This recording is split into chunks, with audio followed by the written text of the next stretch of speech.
네, 반갑습니다. 이제 오늘 육주단경 91쪽 제일 아랫단입니다. 그렇다고 만약 이제 무념행에 대해서 지난번에 설명을 하고 있었어요. 무념행에 대해서 생각 없음. 그렇다고 만약 어떤 것도 생각하지 않고 생각을 끊어 없애려고 애쓴다면 이는 도리어 법에 결박되는 것이니 이를 이름하여 변견이라고 합니다.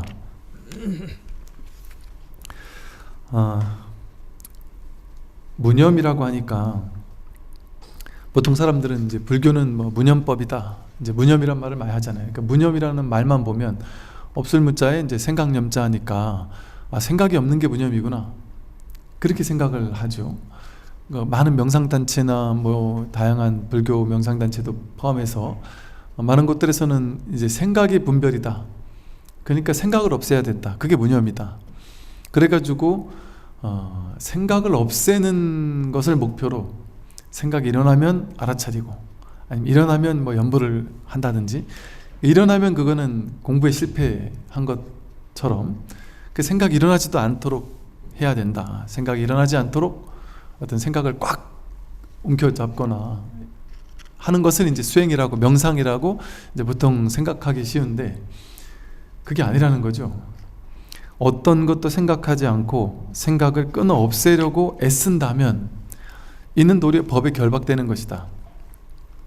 이를 이름하여 변견이라 한다. 치우친 견해다. 그러니까 생각과 싸워 이기는 것이 무념이 아닙니다. 생각을 없애는 게 무념이 아니고요. 부처님은 생각이 없는 사람이 아니죠. 우리가 생각 없는 상태를 만들려고 애써야 되는 것도 아니고, 또 깨달았다 하는 스님들을 보고 저분은 한 생각도 없겠구나, 그렇게 생각하면 말이 안 되죠. 그러니까 부처님이 한 생각도 없으면 말이 되겠습니까? 생각 다 일어난단 말이죠. 근데 생각의 뿌리가 무엇인지를 확인하는 거지, 생각이 실체가 없다라는 사실을 깨달아서, 본래 무념이라는 사실을 깨달아서 생각이 100%다 일어나지만 일어난 것이 그대로, 념념이 그대로 무념임을 깨달아서 그 생각을 활용하고 자유자재로 써먹되 거기에 끌려다니지 않는 거죠. 내가 생각의 주인이 되어서 필요에 따라 써먹을 뿐이지, 그 생각을 주인 삼아서 생각이 나라고 여겨서 생각에 끌려다니지 않는 것일 뿐이다. 그게 무념이지 아예 생각이 없는 게 무념이 아니다.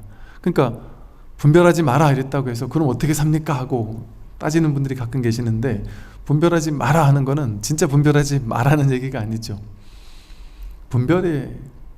분별이 어떤 것인지를 확실하게 깨달아서 분별을 하되 분별에 끌려가지 말라는 것이죠. 머무는 바 없이 마음을 내라. 분별을 해서 쓸 건 다 써라. 그러나 분별을 실제라고 여기고 실체라고 여겨서 분별을 나라고 여기는 그런 허망한 망상에 끌려가서는 안 된다 하는 것이죠. 선지식들이요, 무념법을 깨달으면 만법에 다 통하고, 무념법을 깨달으면 모든 부처의 경계를 보며, 무념법을 깨달으면 부처님의 지위에 도달합니다.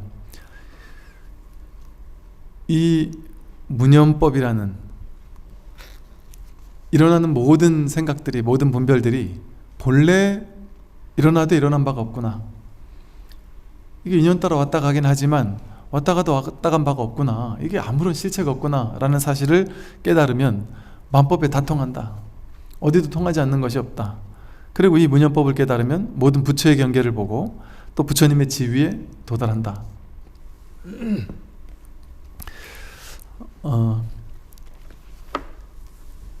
생각을 일으켜서 문제를 만들어냅니다. 사람들은, 우리 모두는 본래 아무 문제가 없어요. 이 세상에는 본래 아무 문제가 없는데 내가 생각을 일으켜서 문제를 만들어내고, 또 생각을 일으켜서 그 문제를 실체화하고 덩치를 키우고 거기 막 갇혀서 한동안 막 스트레스를 받아 합니다. 또 그러다가 또 딴 생각에 또 이 생각을 잊고 또 딴 생각에 또 빠져서 거기에 또 막 실체화시키고 거기에 또 사로잡히고, 그러다가 또 이건 또 어느 순간 관심 밖으로 밀려나고 또 다른 거에 또 집착하고, 이 집착의 대상을 바꿔가면서 그걸 실체화해요. 그 집착이라는 게 생각이잖아요. 내가 생각으로 쥐인 거잖아요. 이게 진짜야 하고 마음으로 일으킨 거란 말이죠.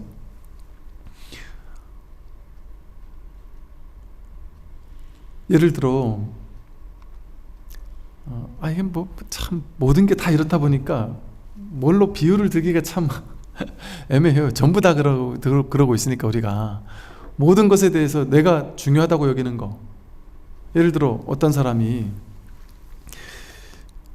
이 살아가는 어떤 단계 시절마다 자기가 집착하는 게 다르잖아요.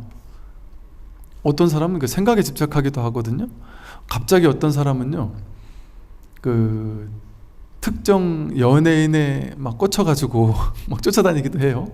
그죠? 막 팬클럽 가입하고 막 쫓아다니고 막 좋아 죽을 것 같고, 내가 그 사람을 가서 응원해주지 않으면 그 사람 힘이 나지 않을 거야 하면서 막 쫓아가면서 응원을 하기도 해요.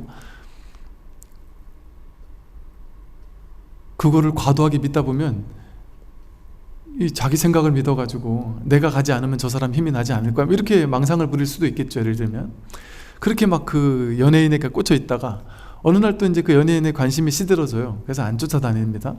그러다가 또 이제 나이가 약간 어느 정도 들다가 어떤 사람은 갑자기 또 어떤 정치에 갑자기 꽂혀요. 그래서 특정 정치인을 막 거의 뭐 교주화 시켜가면서 그 정치인에 대해서 막 찾아보고 하면서 그 정치인에 꽂혀가지고 막 그냥 한동안 그런 사람도 있어요. 그러다 또 그게 또 이제 시들해질 수도 있겠죠. 그러다 갑자기 어느 날 갑자기 남들이 하고 있는 백을 보고는 너무 갖고 싶어요. 여자분들은 백, 남자는 뭐 자동차 뭐 하나가 너무 갖고 싶어서 거기에 막 그냥 계속 갖고 싶은 마음을 막 너무 내기도 한단 말이죠. 또 어떤 사람은 예를 들면 뭐 최신 무슨 스마트폰이니 뭐 이런 거에 또 관심을 갖는 사람이 있을 수 있잖아요. 그럼 뭐 갑자기 내가 뭐 무슨 아이패드니 갤럭시 탭이니 뭐 이런 거에 갑자기 꽂혔다. 그럼 뭐 한동안 사고 싶어 미치다가 큰맘 먹고 큰 돈을 질러서 샀단 말이죠. 그 사고 나서 그냥 이렇게 그냥 쿡 처박아 놓는 경우도 많죠. 또 예를 들어 뭐 이런 식으로 우리는 인생의 시기마다 자기가 한 생각 딱 일으킨단 말이에요. 한 생각 마음 일으킨 걸 가지고 어디엔가 사로잡혀요. 어딘가 구속된단 말이죠. 그런데 이렇게 연예인에게 탁 빠졌다가 팬클럽 다니면서 막 이러다가 거기 딱 관심이 시큰둥해져서 이제 관심이 떨어지고 나서 가만히 되돌아보면 그 한 생각이었죠. 그게 내가 그 연예인한테 뭐 관심을 갖든 안 갖든 그 연예인한테 뭔 상관이 있겠어요. 뭐 관심 가져서 내가 막 매진해도 그만이고 안 해도 그만이고 아무 일이 없는데 내가 그냥 한 생각 일으켜서 쫓아다니다가 내가 또 한 생각이 그냥 그게 아니구나 싶어서 그냥 탁 내려놓은 거잖아요. 그러니까 아무 일 없는 가운데 그냥 내가 한 생각 일으켜서 거기 꽂힌 거잖아요. 그냥 내가 한 생각을 일으킨 거죠. 그리고 그 생각을 옳다고 여긴 거죠. 그러니까 내가 거기 구속당했죠. 그러니까 거기 막 쫓아다니고 내가 좋아하는 연예인이 딴 연예인보다 좀 괜찮지 못한 대우를 받으면 막 분노하고 그 분노가 진짜인 줄 알고 막 가서 싸우고 이러는 사람도 있단 말이죠.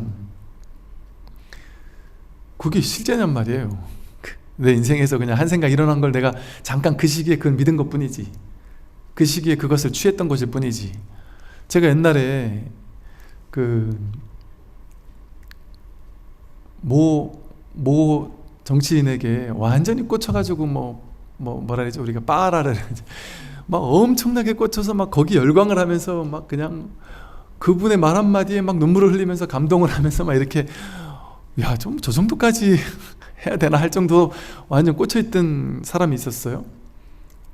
근데 한 1-20년 만에 다시 만났는데 완전히 바뀌어버렸어요. 정치 성향 자체가 완전히 바뀌어버렸어요. 그래서 그들이 나를 배신했다. 뭐 진보 진영에 있다가 갑자기 이 사람이 한 20년 만에 봤더니 한 진보 보수가 돼버린 거죠. 그 왜 그러냐 했더니 그들이 나를 배신했다.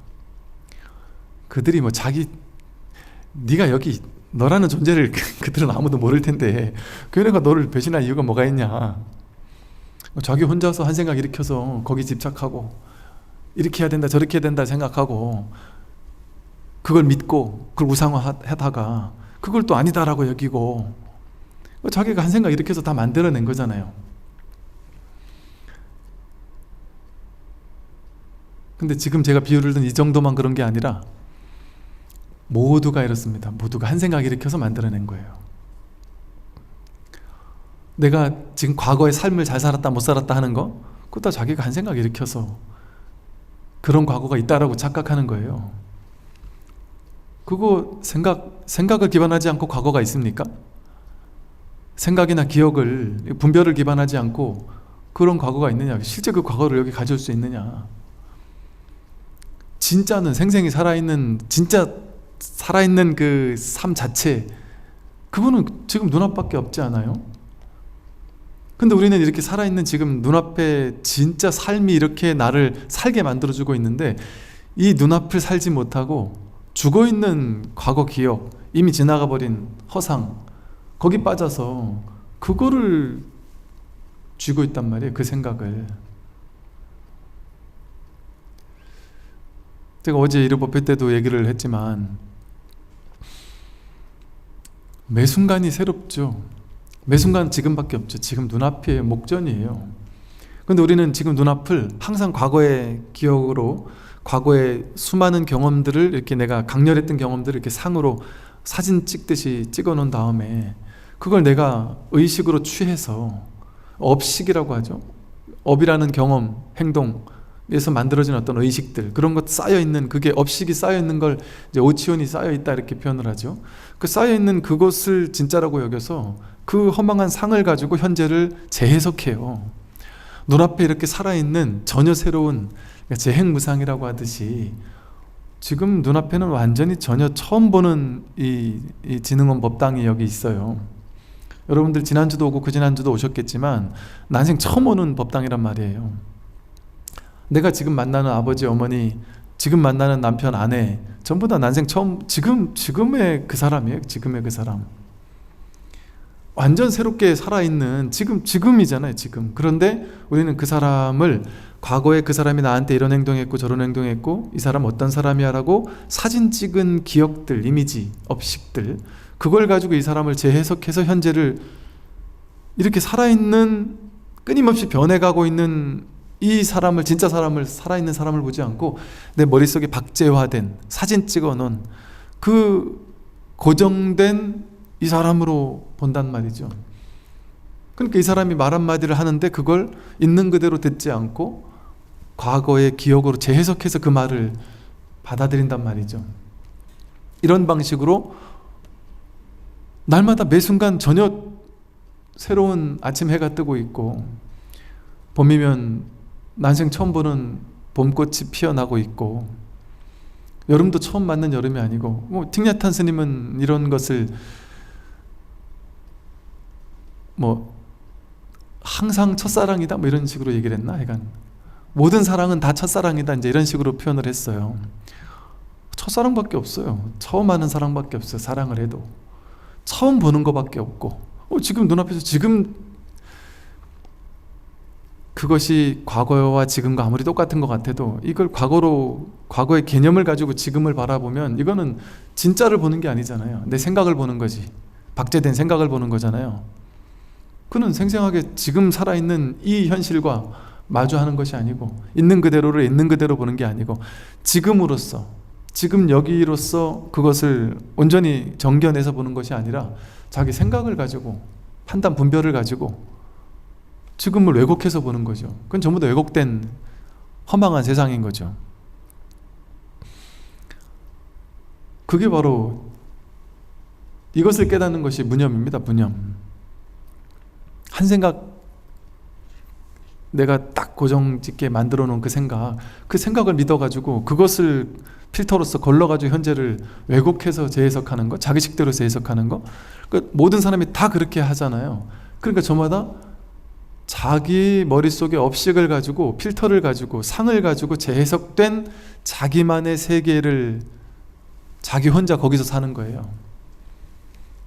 그러니까 대한민국이, 똑같은 대한민국은 어디에도 없어요. 다 자기 마음속의 대한민국, 자기 마음속의 세상, 자기 마음속의 자신의 인생, 자기 마음속의 스님, 그런 것들을 자기가 저마다 만들어 놓고 그것을 믿는 거죠. 그것을 자기 생각 속에. 그렇게 한 생각 사로잡히게 되면 우리는 그 생각이 허망하다는 사실을 모르니까, 그게 본래 무념이라는 사실을 모르니까 그게 실제라고 생각하고 그걸 가지고 현실을 이렇게 재해석해서 자기가 만들어 놓은 왜곡된 현실을 사는 거예요. 그러니까 괴롭다 하는 것도 실제 괴로운 게 아니라 내가 괴롭다고 생각한, 내가 괴롭다고 재해석한 괴로움이에요. 본래 괴로움은 없습니다. 그냥 깨어있는 생생함, 눈앞에 이 생생한 이거밖에 없어요. 그런데 우리는 이것을 끊임없이 자기 생각으로 해석해서 나는 지금 최악이다, 지금 힘들다, 지금 괴롭다, 저 사람이 나한테 어떤 말을 해서 난 괴롭다, 이런 일이 이렇게 벌어져야 되는데 저렇게 벌어져서 괴롭다, 내가 뜻하는 바대로 되지 않아서 괴롭다, 그런 식으로 자기만의 생각으로 자신의 삶을 왜곡해서 재해석하고 있단 말이에요. 그 세상에는, 삶에는 뜻이 없어요. 뜻이, 의미가 없어요. 그냥 이럴 뿐이에요. 좋다 나쁘다는 자기 생각에서 나오지 세상은 좋은 것도 없고 나쁜 것도 없어요. 죽고 사는 거는 좋거나 나쁜 일이 아니에요. 너무나도 자연스러운 진리죠.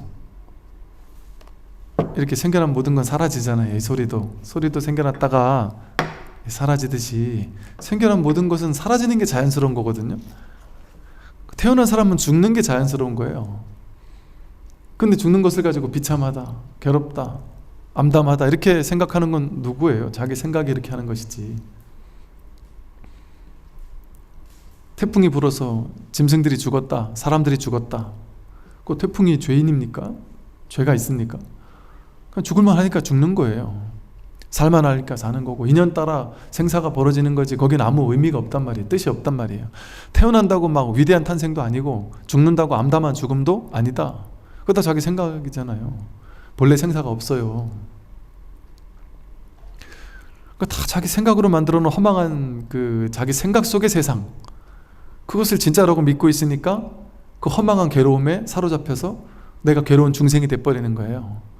그러니까 이 무념법을 깨달으면 마음법에 다 통하죠. 통하지 않는 게 없어요.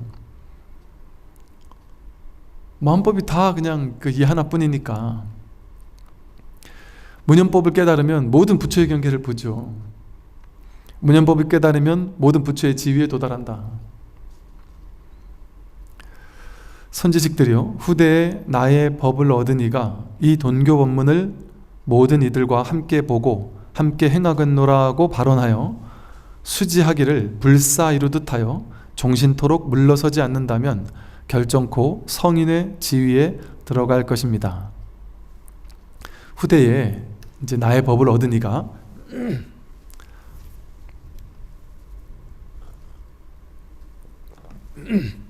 이 돈교법문, 뭘로 깨닫는 이 돈교법문을 모든 이들과 함께 이 법문을 듣고 보고 함께 행하겠노라 라고 발언하고 수지해야 된단 말이에요. 여러분들이 이 공부를 하면서 이 공부를 내 혼자 하겠다 그게 아니라 모든 이들과 함께 보고 함께 행하겠노라 하고 발언하고 수지하기를 불사 이루듯이 해야 된다. 이게 내 괴로움이 지금 우리에게는 문제지만 저들의 괴로움이 바로 내 괴로움이에요. 저들의 괴로움을 해결하는 게 내 괴로움을 해결하는 거예요. 저들이 바로 나기 때문에, 저 사람이 바로 나기 때문에. 근데 이런 마음이 있단 말이에요. 좋은 거 있으면 나만 하고 싶고, 그러듯이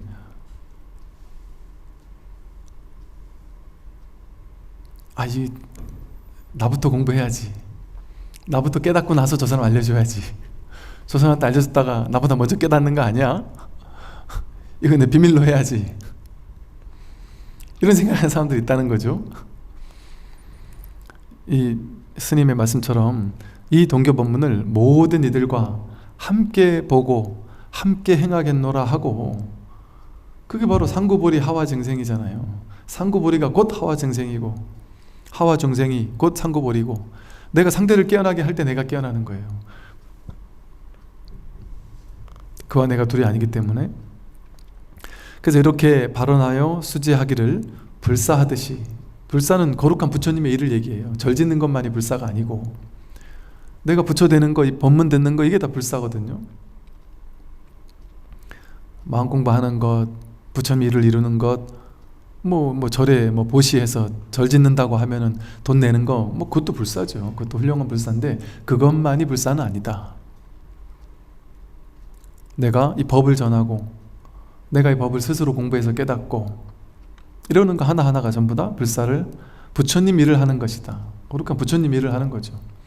우리가 분별을 쫓아가면 그거는 자기 개인의 일을 하는 것이고, 분별을 내려놓고 이 무념처에 이르기 위해서 무념법을 닦고 무념행을 실천하는 것, 그게 거룩한 부처님의 일을 하는 거예요. 불사를 이루는 것이다. 그래서 이렇게 일체 중생이 함께 보고 함께 듣고 행하겠노라라고 발언하여서 수지하기를 불사를 이루듯이 하여 종신토록, 몸이 끊어질 때까지, 죽을 때까지, 언제까지고 물러서지 않는다면 결정코 성인의 지위에 들어갈 것입니다.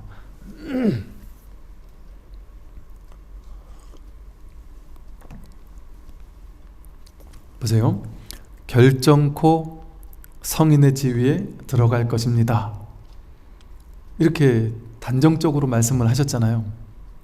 이걸 우리는 안 믿어요. 이제 다 그래요. 다. 저도 옛날에 그랬고, 누구나 다 어떤 마음이 드냐면, 이 깨달음의 법문을 듣는다 이러면 100% 어떤 생각을 하냐면, 아휴, 부럽다. 저 사람은 되는구나. 나는 안 돼. 난 안 돼. 저 사람들은 되는구나. 난 안 돼. 이렇게 생각한다니까요. 난 안 되는 공부라고 생각해요. 난 안 되는 공부라고 이상하게 그렇게 생각을 한단 말이죠. 근데 이게 그 말이 왜 틀렸느냐, 이 스님이 왜 이렇게 결정코라는 말까지 써가면서 결정코 성인의 지위에 들어갈 것이다 라고 단정적으로 말씀을 하셨겠어요.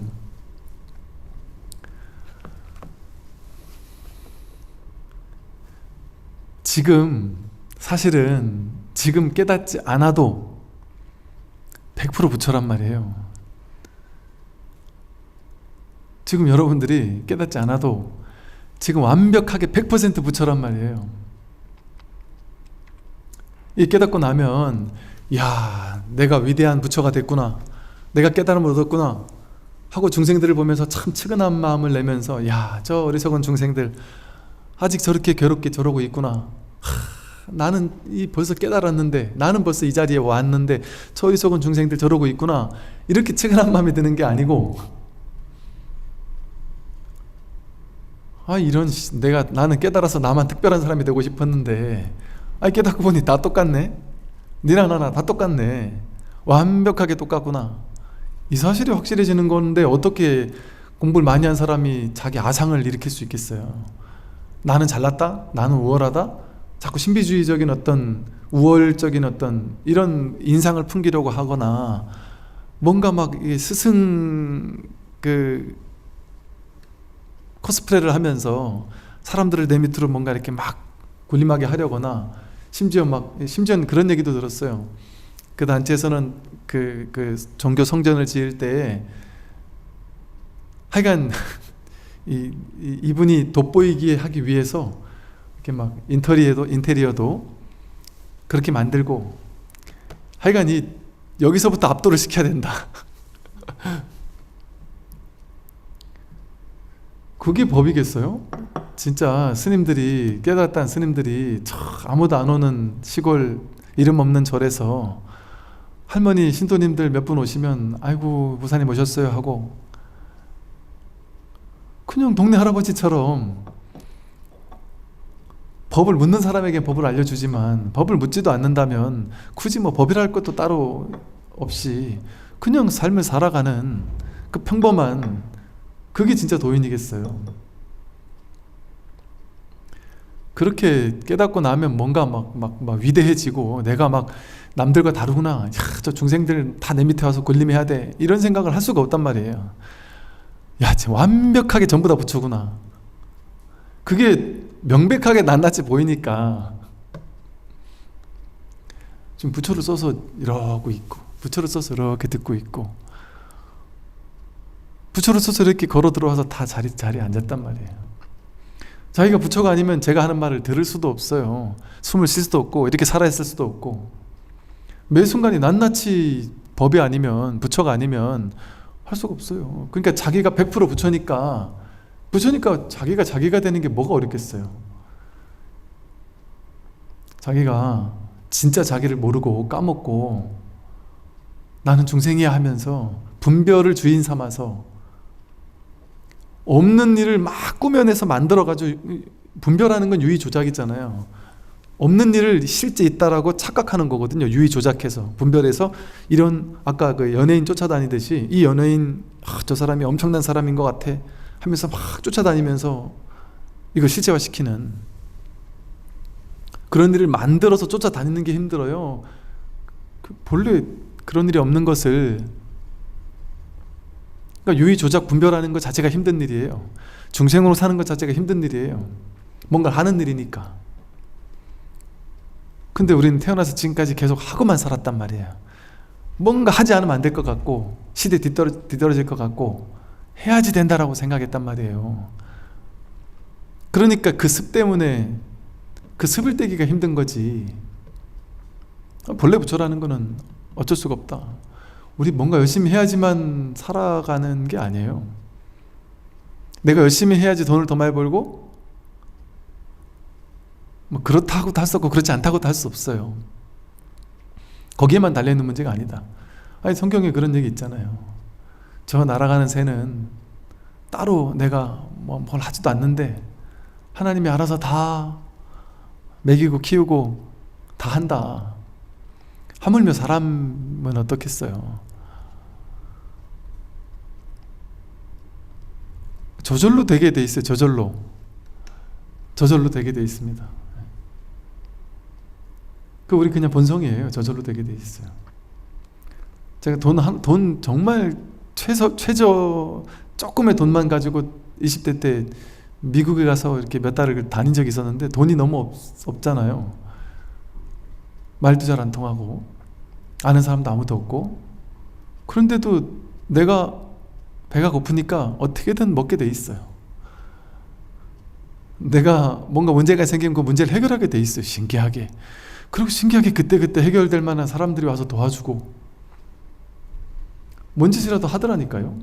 뭐 나쁜 짓을 한 건 아니지만, 어느 절에 가서 그냥 대뜸 나도 모르게 그냥 가까운 절에 전화를 해가지고 그 절에 가 며칠 있기도 하고, 신세를 지기도 하고, 밥을 얻어 먹기도 하고. 제 대학 다닐 때 그 워싱턴 외곽에 있는 법주사라는 절에 그냥 공중전화 박스에 달린 한인 전화번호 보고 전화해가지고, 스님 저 한국에서 온 불교 신자인데 대학생 불교 신자인데, 저 지금 길도 잊어버리고 배도 고프고 춥고 여기는 뭐 숙소도 없는 것 같고 어떻게 될지를 모르겠습니다. 그랬더니 그 스님이 한 1시간 그 먼 거리를 쫓아오셔가지고 저를 구제해 주셨어요. 그러니까 그 절로 데려가셔서 먹을 거 먹이고 재워주시고 그렇게 잘해주시고, 그 이후로 이제 뭐 문제만 생기면 워싱턴에 있는, 뉴욕에 있는 한인 사찰들이 여러 개 있더라고요. 그런데 전전하면서 다녔고, 뉴욕에 있는 어떤 절에 갔더니 또 그 주지 스님은 숭산 스님의 사찰인 거예요. 숭산 스님 조실로 계시는 사찰인데, 숭산 스님이 가끔 한 번씩 1년에 한두 번 올까 말까래요. 그러니까 그 절은 늘 비어있다고 하면서 그 주지 스님이, 야, 너가 오늘은 숭산 스님이다. 그러면서 그 숭산 큰 스님 숙소를 저보고 쓰라고 주시는 거예요. 그러니까 곳곳에서, 그냥 히말라야 갔을 때도 곳곳에서 사람이든 비존재든 다양한 도움들을 준단 말이죠. 내가 돈이 하나도 없어도 저절로 살게 돼 있어요. 그래서 야, 이게 내가 어디 가도 살겠구나. 정말 그 생각이 들더라고요. 아프리카에 뚝 떨거나도 살겠구나. 특정한 사람, 특정한 뭐 이런 게 돕는 게 아닌 거예요. 야, 이게 법이 나를 보호하고 있구나. 뭐 그 당시 그런 망상을 했어요. 야, 이건 내가 사는 게 아니고, 내가 부모님이 있어야지만 살고 돈이 있어야지만 살고 말이 통해야지만 살고, 그게 아니라 나는 법 속에 살고 있구나. 늘 법이 나를 늘 법 속에밖에 있을 수 없어요. 우리는 법이 나를 보호하고 있는 거예요. 법이 나를 이끌어가고 있고, 이 법 하나뿐이니까. 어릴 때 진짜 그런 느낌 없나요? 난 진짜 지금 와서 돌이켜보니까 진짜 우리가 어릴 때부터 다 깨달아 있구나라는 게 맞아요. 불교 법 이런 거 아무것도 모르던 그 어린 날 종종 그런 묘한 느낌에 빠졌었던 기억이 있거든요. 나도 모르게 그냥 혼자 고요히 가만히 있으면 이 나라고 하는 어떤 무언가가 나를 이렇게 보고 있고, 어떤 이것이 그냥 이렇게 생각하고 있고, 뭔가 이 나라고 하는 무언가의 어떤 이 텅 빈 어떤 존재 같은 것들을 느끼고 있는 것 같아요. 그런데 되게 낯선 기억이 그거였어요.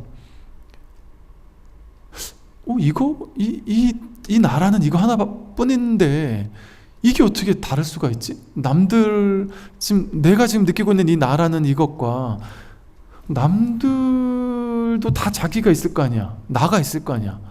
근데 저들의 나와 지금 나의 나가 어떻게 다를 수가 있지?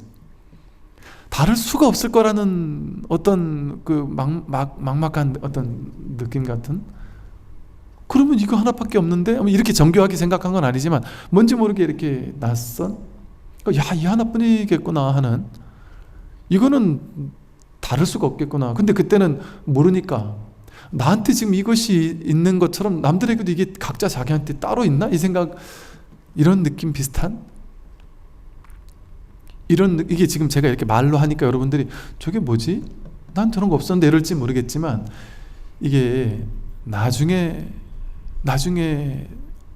그 말이 이 말이었나 보다 하고, 정말 내가 어릴 때부터 본래 깨달아 있었구나, 이런 무언가를 나중에 가서 그럴 수 있겠구나 하고 느낄 수도 있지 않을까, 이런 생각이 들어요. 그러니까 완벽하게 갖춰져 있습니다. 완벽하게. 그러니까 결정코 성인의 지에 들어간다. 결정코 부처가 될 수밖에 없다. 부처가 안 될 수가 없는 거죠. 이미 부처니까. 부처가 부처 안 되는 게 더 어렵겠어요? 부처 되는 게 더 어렵겠어요? 모름지기 법은 예로부터 이어져 내려와 묵묵히 전하고 맡겨지면서 전수되었을 뿐 정법을 숨기지는 않았습니다. 이 법은 2500년 전 부처님 때로부터 지금까지 이어져 내려와서 묵묵히 전하고 맡겨지면서 전수되었어요. 이 정법은 한 번도 숨겨진 적이 없다. 경전을 통해서든 스님들의 법문을 통해서든 다양한 방법으로 끊임없이 전하고 맡겨지면서 전수되었지 숨겨지지 않았다. 법은 100% 드러나 있어요. 자기 눈앞에서 완벽히 드러나 있지 숨겨진 적이 한 번도 없단 말이에요. 근데 자기가 이 법을 보지 않고 자기 생각, 분별을 보는 것이 너무 습관이 돼 있다 보니까 자기가 그냥 분별에만 집중하고 있었을 뿐이에요. 마치 우리가 서울에서 부산을 갈 때, 기차를 타고 갈 때 창밖을 보면서 서울에서 부산 가는 내내 단 한 번도 이 유리를 보려고 한 적은 한 번도 없이 내 창 바깥에 있는, 늘 유리를 봐놓고도 유리를 본다는 생각 없이 바깥에 있는 풍경만 관심 가지며 살았던 것처럼, 근데 문득 돌이키면 유리를 안 본 적이 없듯이,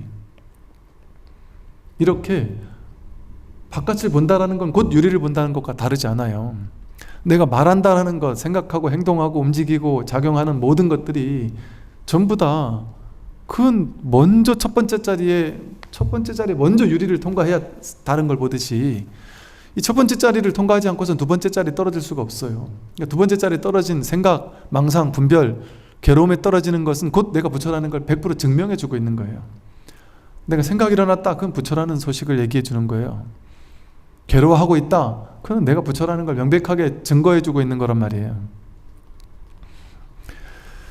그러나 만약 견해와 실천이 이 법과 다르고 별도의 법을 내세우는 자에게는 이 법을 전하지 마십시오.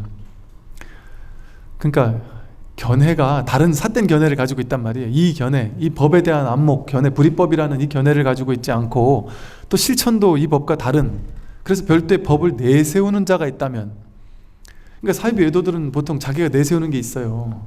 자기가 주장하는 게 있어요. 이게 법이야, 이게 진리야, 이것만이 진실이야 하고 내세우는 게 있고, 자기 견해가 있고 자기 실천이 있단 말이에요.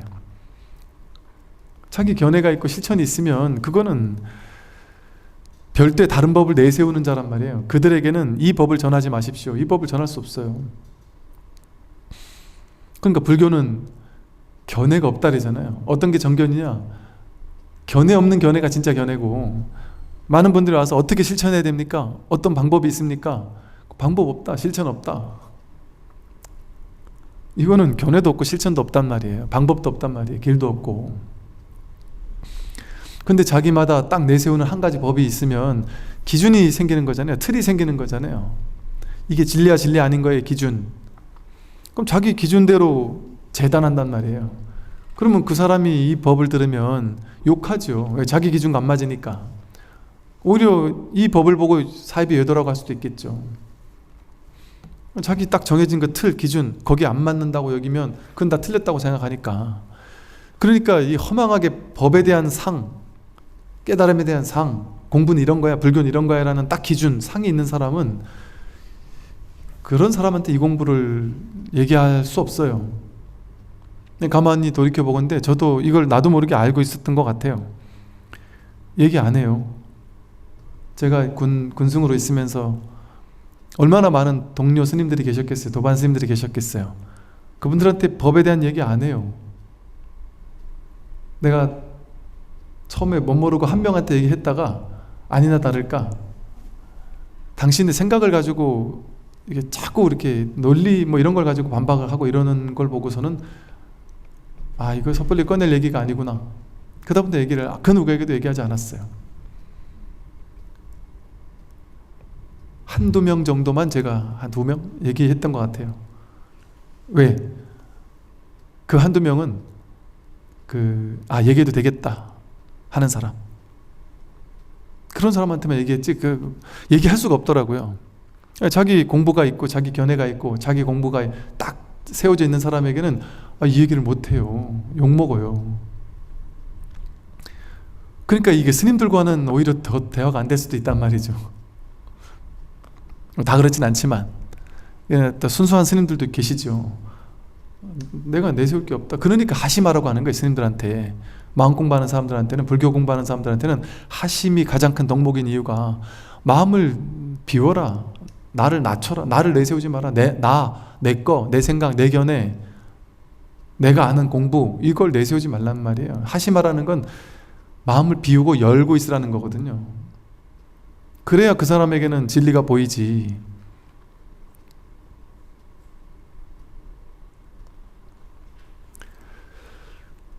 그들은 법을 이어온 이전 분들의 노력을 헛되게 하여 끝까지 이익이 없을 것입니다. 어리석은 이들은 이 법문을 비방하면서 이해하지 못하기 때문에 백겁 천생 동안 부처될 종성을 끊어버릴까 두렵습니다. 이럴 수 있어요. 이 말씀이 100% 이해되죠.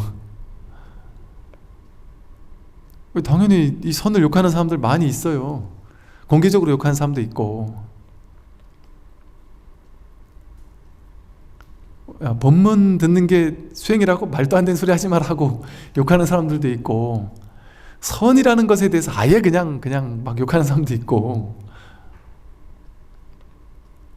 그럴 수 있죠. 당연히 자기 법이 뭐 어떤 것이다라는 딱 견해가 쥐어 있는 사람들한테는. 그러니까 이제 제가 그 말씀 드리잖아요. 이렇게 어떤 분들은 이제 저랑 친분도 없고 법문 들은 지도 이제 얼마 안 됐고 그랬는데 이제 저한테 대뜸 물어보세요. 저는 제 법문을 들은 지 며칠 되지도 않은 분이 당신은 지난 10년간 5년간 몇 년간 그 절에 다니고 그 스님과 공부를 했다. 근데 이제 보니까 그 스님이 정법이 아닌 것 같다. 뭐 이게 진짜가 아닌 것 같다. 이게 판별해 주십시오. 여기 이제 나와야 되나요? 말아야 되나요? 이게 정법입니까? 아닙니까? 이 스님이 정법입니까? 사법입니까? 올바른 겁니까? 아닙니까? 그걸 저한테 와서 판별해 달라면 그분은 그 스님과 10년을 인연 맺었고 제 설법만 잠깐 들었다고 하시면서 이 문자 보내가지고 이메일 보내가지고 판별해 달라면 제가 그분은 정법이 아니니까 나가지 마십시오 이렇게 답해야 되겠어요?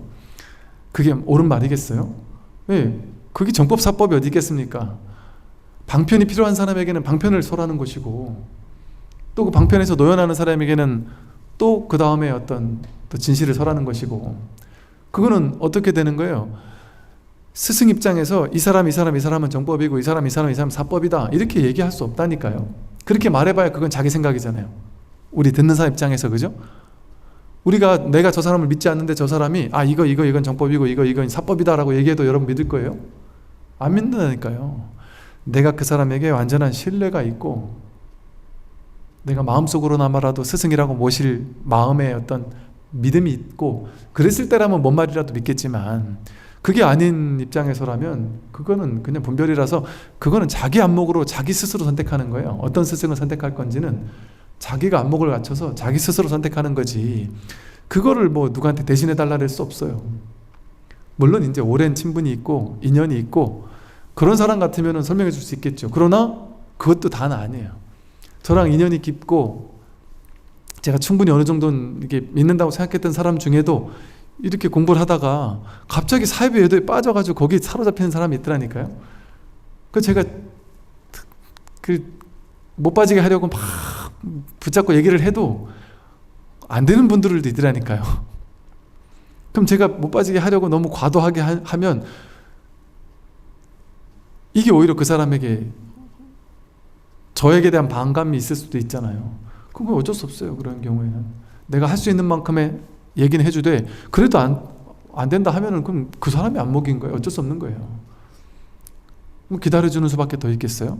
언젠가 다시 돌아오든 말든 내가 할 수 있는 만큼 하는 것이지 거기에도 집착하면 이 정법에도 집착해서는 안 된단 말이에요.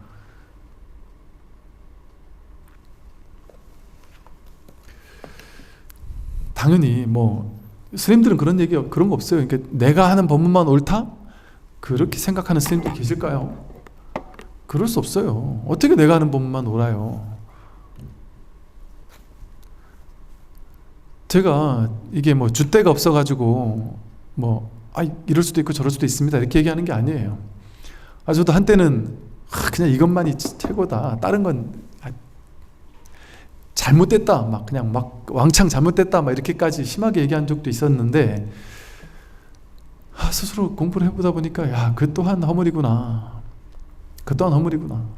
그렇게 얘기할 수 없더라고요. 나도 옛날엔 그 단계를 다 지나왔었고 그렇게 그 방편이면 방편, 기복이면 기복 자기 나름대로의 공부처에서 나름 이렇게 열심히 공부를 하고 공부를 가르치는 분들은 또 그 나름대로의 최선을 다하고 있는 거예요. 자신이 할 수 있는 만큼의. 그걸 어떻게 삿대다고 할 수 없어요. 그게 필요한 사람들이 있으니까. 기복이 필요한 사람이 있어요, 분명히. 그러니까 부처님도 시론, 개론, 생천론으로 그냥 그 기도, 기복, 인광보 이런 게 필요한 사람에게는 그 얘기 해줬단 말이에요. 사성제 얘기 안 했단 말이에요. 그 얘기 해줬다. 그게 부처님의 대자대비심의 방편설법이거든요. 근데 이제 제가 처음에 왜 그랬냐면 이 선에 갑자기 막 빠져 있었단 말이에요. 선에 경도돼 있었단 말이에요. 그러니까 선은 그냥 파사현정이에요. 친절함이 없어요. 그냥 다 깨뜨리는 거예요. 삿된 건 싹 다 삿된 것만 깨뜨리는 게 아니라 선사 스님들 보세요. 이 선사 저 선사끼리 서로가 서로를 인정 안 한다니까요. 그게 인정 안 해서 인정 안 하는 게 아니에요.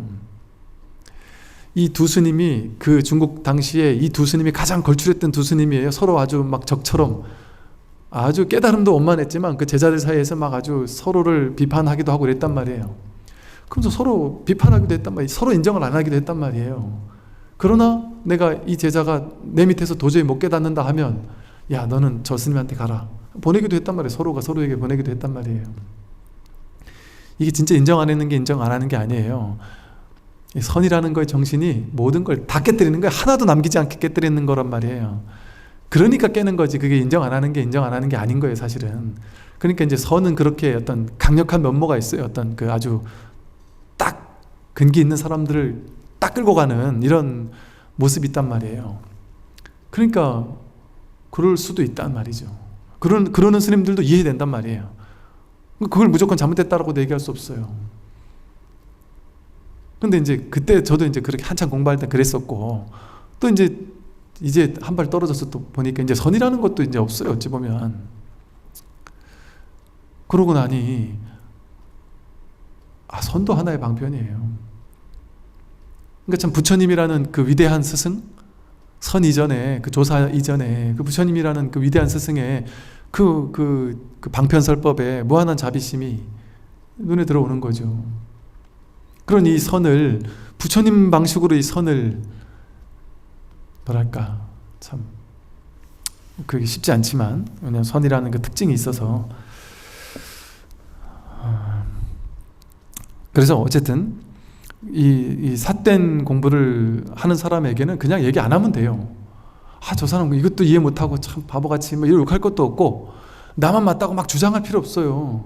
주장하면 안 돼요. 여러분, 내가 법을 전하고, 예를 들어 이 법문 한번 들어봐라 하고 이렇게 링크를 보내주고 이런 건 좋아요. 근데 그거를 난 들어도 모르겠던데 하면 그래 알겠어 하고 마는 거지.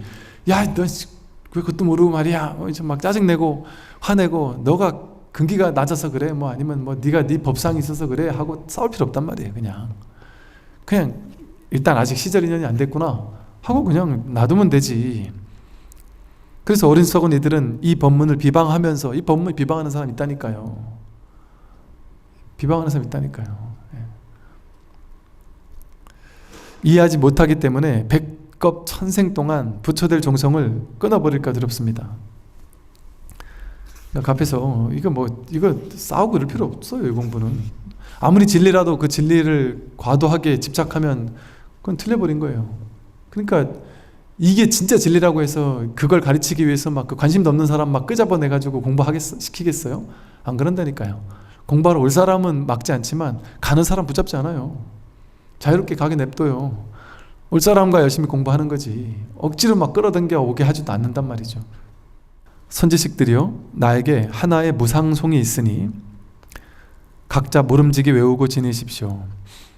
제가자이거나 출가자이거나 다만 이것에 의지하여 수행할지니 만약 스스로 수행하지 않으면서 오직 나의 말만을 기억한다면 아무 이익이 없을 것입니다. 나의 개송을 들으십시오. 이 법에 의지해서, 이 법 하나에 의지해서 수행하는 것이지 이 말을 기억하지 마라. 설법에 통하고 마음에 통하면 마치 해가 허공에 떠 있는 것과 같다. 이 법문을 듣다가 이 법문에도 통하고 또 자기 마음을 확인해서 마음에도 통하면 마치 허공에 해가 떠 있는 것처럼, 어두운 밤에는, 해가 없는 밤에는 아무것도 안 보이잖아요. 길을 가다 넘어질 수도 있고 어디 빠질 수도 있고 온갖 위험이 도사릴 수밖에 없잖아요. 근데 하늘에 해가 환히 떠 있을 때 길을 가면 아무런 위험이 없단 말이에요. 환히 보고 있으니까, 지혜가 청명하니까 어디 빠질 일도 없고 길을 잘못 들어설 일도 없고 환히 본단 말이죠. 그것과 같이 설법에도 통하고 마음에도 통하면, 이 법에 통하면 마치 해가 떠 있는 것처럼 밝은 지혜 광명이 생겨난다. 오직 견성하는 법을 전하며 세간의 삿된 가르침을 부순다. 오직 자기 성품을 확인하는, 내가 누군지를 확인하는 이 견성법만을 전하면서 세간의 삿된 가르침을 전부 다 부수는 길이다, 이 공부는. 무엇이 세간의 삿된 가르침이겠어요? 분별이 바로, 세간의 삿된 가르침이 바로 분별이에요. 자기 분별은 끊임없이 부순다. 법에는 돈과 점이 없지만 어리석은 이가 깨닫는 데는 늦고 빠름이 있다. 이 법에는 돈도 없고 점도 없어요.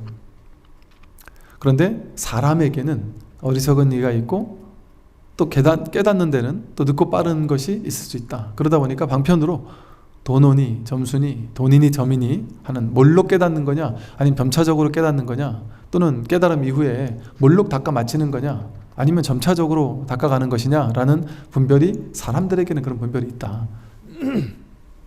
그러니까 법의 입장에서 보면 돈오 돈수라고도 할 수 있어요. 몰록 깨닫고 몰록 마치는 거예요. 끝나버린 거예요.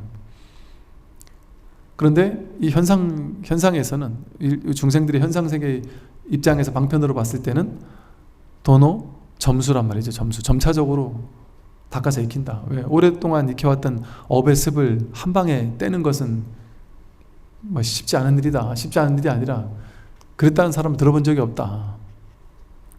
다만 이 견성의 문을 어리석은 이는 알지 못한다.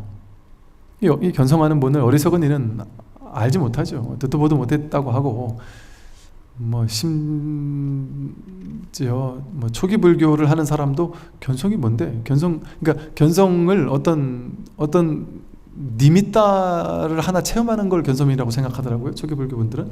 그래서 견성 얘기를 하는데 대화 자체가 안 될 수도 있단 말이에요. 그냥 어떤 니미따 체험, 어떤 삼매 체험 그런 거 하나 한 거 견성이라고 본다고 이렇게 폄하를 하는 거예요. 그거는 이 초기 불교의 깨달음의 단계 따지면 견성은 뭐 사선팔정에서 뭐 첫 번째, 두 번째 선정 정도밖에 되지 못한다라고 이해하는 사람도 있고, 그러니까 아예 대화가 되질 않는 거예요. 대화할 마음도 없을 수도 있고, 그러니까 그렇게 다르게 해야 될 수도 있단 말이죠. 그건 이거 가지고 많은 사람들이 이제 이게 초기 불교 공부하다가 이쪽으로 넘어와서 공부하는 분들이 저한테 그런 질문 많이 해요. 스님, 선정 어디에서는 선정을 통해 깨달음을 얻는 거라고 하고 부처님도 사선팔정을 거쳐서 깨달았다고 하던데 그 문헌이 이렇게 됐든지 저렇게 됐든지 그 문헌 가지고서 뭐 이게 맞냐 틀리냐 이렇게 얘기할 수 없어요. 법을 확인한 사람이 지금 여기서 활발하게 법을 확인하고 있다면 그게 진짜인 거지.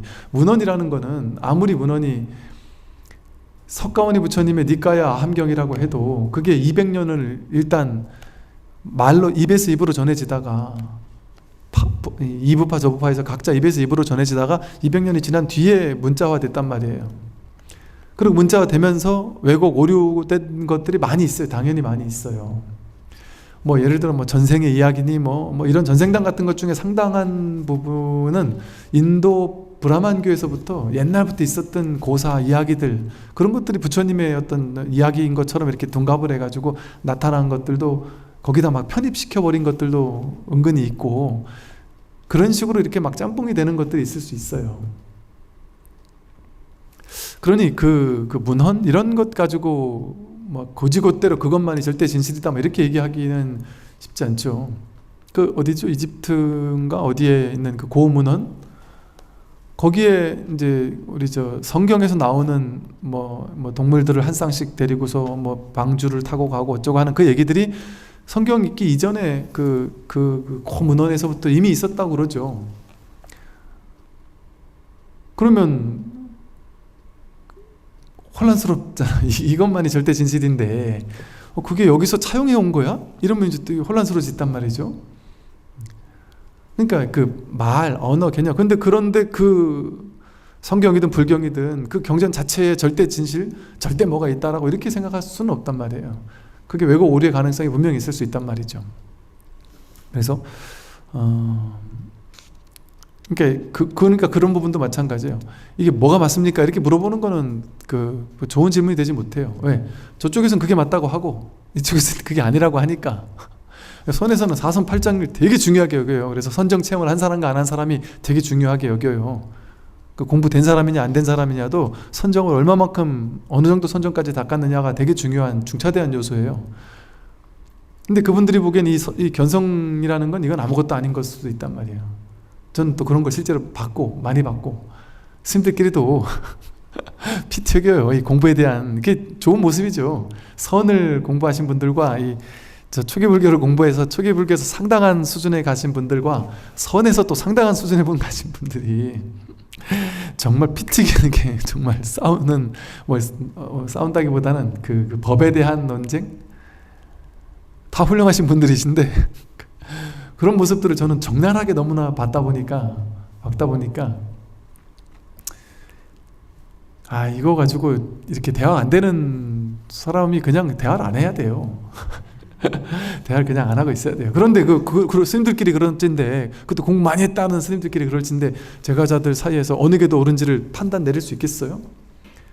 그러니까 자기 안목이 있어야 된단 말이에요. 자기 안목으로 이게 맞다고 생각하면 이걸 믿는 거고, 이게 맞다고 생각하면 이걸 믿는 거예요. 그럴 수밖에 없잖아요, 사실. 그죠?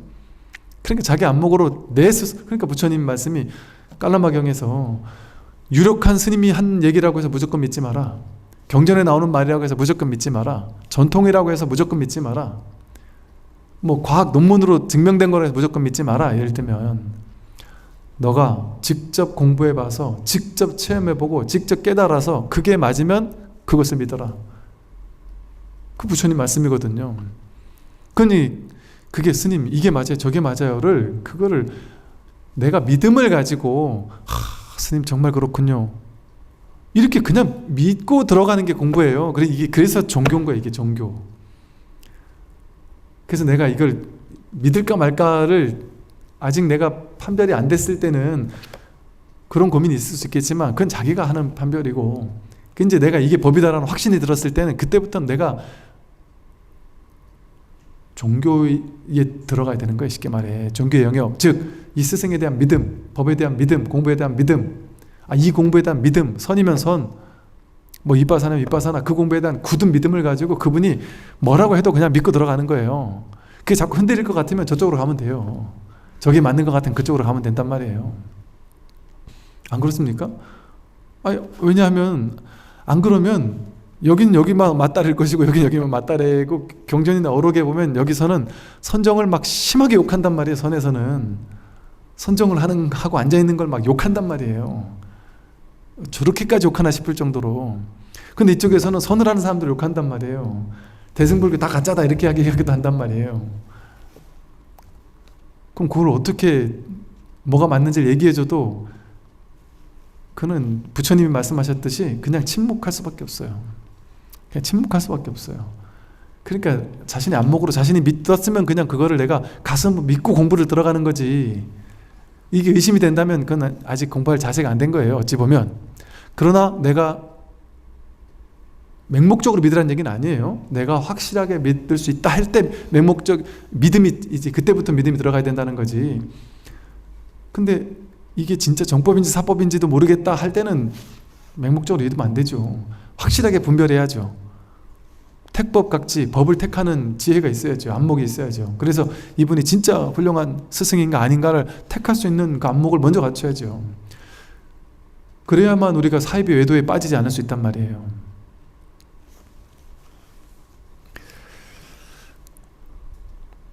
다만 이 견성의 문을 어리석은 이는 알지 못해요.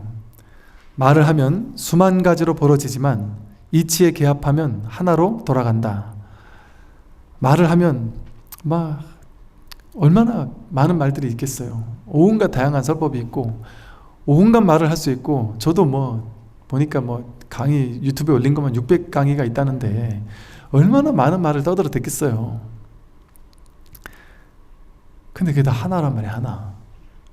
이 얘기 저 얘기 모든 얘기가 말로 따진다면 수만 가지로 벌어지지만 이치에 개합한다면 이게 다 하나로 돌아가는 얘기예요. 다 같은 얘기 하나를 하고 있단 말이에요. 하나 얘기만 하고 있단 말이에요. 다른 얘기일 수가 없어요. 팔만대장경이 말로 따지면 전부 다 무수히 많은 8만 가지 무수히 많은 말로 나뉘지만 이 이치에 개합하면 한 법밖에 없어요. 한 법. 번뇌의 어두운 집 속에서 항상 지혜의 태양을 밝혀야 한다. 이 번뇌의 어두운 집, 분별이라는 분별 생각 망상이라는 이 번뇌의 어두운 집 속에 또 이 삼라만상으로 분별되어지는 이 각계 무수히 많이 분별되는 이 세상, 내가 보는 게 전부 다 분별의 세상이잖아요. 듣는 소리가 전부 다 분별의 소리고 분별을 쫓아가면 이 세상은 삼라만상 너무나 많은 것으로 나뉘죠. 신경 쓸 게 너무 많죠. 정말 세상은 신경 쓸 게 많아요. 제가 이제 많은 분들 이래저래 와가지고 고민 얘기 상담 이래 하다 보면 그분들 때문에 이제 공부를 하게 돼요. 이제 세상 공부를 어쩔 수 없이 하게 돼요. 세상 사람들과 어울리다 보니까. 제가 어제도 말씀드린 것처럼 공교롭게도 신기하게 인연이라고 일주일 간격으로 젊은 친구들 두 친구가 찾아왔는데 한 친구는 페미니즘의 피해를 받은 분이었고 한 친구는 페미니즘 때문에 그러니까 양극 쪽에 있는 페미니즘으로 이쪽도 상처받고 이쪽도 상처받은 양극에 있는 두 사람을 일주일 간격으로 만났었어요. 저는 처음에는 그 얘기 이해를 못 하겠더라고요. 이게 페미니즘이 난 그냥 남녀 평등 그 정도, 이 정도 얘기하는 거겠지, 이렇게 정도만 생각을 했는데, 그게 뭐라고 저렇게까지 막 상처를 받고 막 상처를 주고 사회적인 문제래요. 어마어마한 사회적인 문제. 특히나 지금 20대들 사이에서는 엄청난 사회적인 문제라는 거예요, 이게. 그래서 남성 혐오, 여성 혐오가 엄청 시끄럽기도 하고, 이게 무슨 국회에서도 나온 얘기고 그런 얘기를 하면서 지금 엄청 심각한 문제입니다. 연세 드신 분들은 좀 이해를 못 하겠지만 지금 젊은 친구들 사이에서는 심각합니다. 이런 얘기를 하길래 그런 게 있나 하고 이제 몇 개를 찾아봤더니만, 와, 페미니즘, 페미니스트들도 이제 온갖 다양한 부류가 있는 거예요. 부류가 있고, 이게 좀 극단적인 사람들도 있고 좀 그렇지 않은 사람도 있고, 또 이거 반페미니즘 진영에 또 막 이 페미니즘과 싸우는 사람들도 있고, 이게 페미니즘만 그러겠어요? 정치도 보수 진보가 있듯이. 그런데 이런 이슈 하나하나 가지고 전부 다 대립한단 말이에요. 이슈 하나하나 가지고. 페미니즘만 문제가 아니고 세상은 그렇잖아요, 그죠? 이슈 하나하나 가지고 다 대립하고 갈등한단 말이에요. 그러면 그게 실제인 것 같아요. 이 세상은 그냥 자기 생각 하나 가지고 그 어떤 사상 하나를, 이걸 이쪽에 있느냐 없느냐 그 분별 하나 가지고 이 극단 저 극단으로 나눠서 싸우는 거잖아요. 그게 본래 실체가 있습니까? 정치가 본래 실체가 있습니까? 근데 우리는 모두 다를 실체화시켜서 둘로 나눠 놓고 그 중에 어떤 한쪽에 편을 들어야 돼요. 그 편을 들지 않으면 줏대 없는 사람이라고 생각된단 말이에요. 자기 생각도 없는 사람인 것처럼 왜 우리 하나 결론을 내려야 되죠? 어떤 특정한 과학에 대해서, 어떤 특정한 문제에 대해서 왜 내 나름의 결론을 다 가지고 있어야 되죠? 그건 내가 하나를 이쪽 아니면 저쪽 중에 하나 선택한다는 거잖아요. 선택하는 이유도 가지고 있는 거잖아요. 왜 그래야 되죠? 선택해야 됩니까? 취사 간택하지 않아도 돼요. 왜? 선택했다 하더라도 그것이 진짜 절대 진실이라는 확신이 있냔 말이에요. 근데 이제 중생세간은 그게 중생세간이거든요. 그러니까 당의 대변인을 뽑는데 논쟁을 본다. 그게 이제 그냥 전 재밌게 보는 거죠, 그냥. 아, 저런 방식도 새롭다. 이렇게 재밌게 보는 거죠, 그냥. 근데 이렇게 붙여볼 수도 있겠지 하는 거지. 이게 예를 들어 어떤 사안 하나 가지고 국민에게 보편적으로 100% 돈을 얼마씩 이렇게 코로나 이 돈을 줘야 되느냐, 아니면 저소득층 일부에게만 줘야 되느냐 가지고 싸운단 말이죠. 그럴 수 있죠, 중생세간에서는. 근데 우리가 반드시 이것만이 절대 옳고 저건 절대 틀렸다라고 해서 둘로 나눠서 저거는 절대 틀린 생각, 이건 절대 옳은 생각이라고 양변에 치우칠 필요가 있냔 말이에요. 이것도 이거 나름대로 옳을 수 있고 이것도 이거 나름대로 옳을 수 있잖아요. 근데 이제 이 현실을 살다 보면 이 편이 되어서 논쟁할 때도 있겠죠, 그죠? 이 편이 서서 논쟁할 때도 있겠죠, 그죠? 그런 건 인정한단 말이죠. 근데 내가 진짜로 이것만이 절대 진실이라든지 저것만이 절대 진실이라든지, 페미니스트가 아니면 나쁜 사람들이라든지, 아니면 반페미인 사람들은 이 사람들이 이상하게 보고 이 중에 어느 한쪽에 서야 된다든지, 그게 이 중생의 취사간택이 만들어내는 이 복잡다단한 세계거든요. 거기에 내가 왜 동조해야 되냔 말이에요. 거기 왜 우리가 무조건 따라가야 되냔 말이에요. 그 중에 어느 한 진영에 속해야 되냔 말이에요. 속하지 않는 것만이 진리라는 얘기를 하는 것도 아니에요. 속해도 되고 속하지 않아도 된단 말이에요. 그 모든 가능성에 마음을 열 수 있어야 된단 말이에요. 속해도 되죠. 속하지만 집착 없이 속한다면 그 팀들을 리더할 수 있어요, 지혜롭게. 과도하게 집착 없이 그 속에 있고, 과도하게 집착 없이 이 속에 있다면, 그래서 서로에게 마음을 열 수 있다면, 그러면서 이게 세상이 발전하는 거 아닐까요? 근데 그게 이제 극단으로 치달아서 이것만이 절대 진실이고 저건 절대 잘못됐다라고 해서 극으로 치달으면 그게 이제 남성 혐오, 여성 혐오가 되는 거 아니겠어요? 왜? 아니, 남녀가 평등하게 좀 이게 남자와 여자가 평등하지 못하던 측면들이 그동안 있었다면, 이걸 지금 바로 잡자. 얼마나 좋은 얘기예요. 누구나 다 좋다고 얘기하죠, 다. 근데 그게 극단으로 치달아가지고 대결 양상이 되고 아무것도 아닌 일 하나를 무조건 그런 어떤 프레임으로 씌워가지고 남녀 간의 갈등으로 막 그냥 하게 된다면 그게 어리석음이잖아요. 이게 둘로 나누어서 극단적으로 치닫는 게 어리석음이에요. 그게 이게 중생세간의 문제인데, 이렇게 되면 아무것도 아닌 일이, 그러니까 이제 저도 처음에 그 친구들 얘기 듣기 전까지는 페미니즘 이런 건 그냥 어디 되게 거기 관심 있는 일부 사람들이 있나 보지, 이 정도만 생각을 했는데, 이게 지금 20대들 사이에서는 엄청난 문제라고 하니, 그 지금 대학생들, 대학원생쯤 되는 20대들 사이에서는요 너무 심각하대요. 이게 너무 심각하대요. 그래서 이게 진짜 엄청난 이게 갈등이 심하대요. 그러니까 그런 얘기를 들으니까, 야, 이게 보세요, 진짜 아무것도 아닌 문제, 아니 아무것도 아니라면 또 모르지만 그냥 있을 수 있고 없을 수 있는 그냥 이대로의 문제가 어떤 주의가 되고 사상이 되어 가지고 막 하게 되면 문제가 된단 말이에요. 제가 어제 비유했던 것처럼, 제가 종소리를 이렇게 땡 하고 종소리를 쳤는데, 이 종소리에 갑자기 내가 추종자가 돼가지고, 야, 이 종소리를 듣기만 해도 이 종소리가 우리 마음에 이렇게 파장이 돼서 우리 몸 세포도 좋아지고 정신도 좋아지고 명상이 되고 몸과 마음이 다 청정해져. 그래서 매일 이렇게 종소리만 들으면 우리 몸이 너무나도 좋아져 라고 만약에 제가 주장을 하면서 그걸 하나의 주의로 만들었어요. 어떤 법칙으로 만들어, 종교처럼 하나 만들어서, 아, 이 종소리를 막 듣기만 해도 몸도 좋아지고 마음도 좋아지고 깨달을 수 있어, 이런 어떤 사상을 하나 만들었다. 그래서 이걸 막 주장하면 그게 아니다라고 하는 사람들도 또 있을 거 아니에요. 그게 말이 되냐 하고 생각하는 사람도 있을 거 아니에요.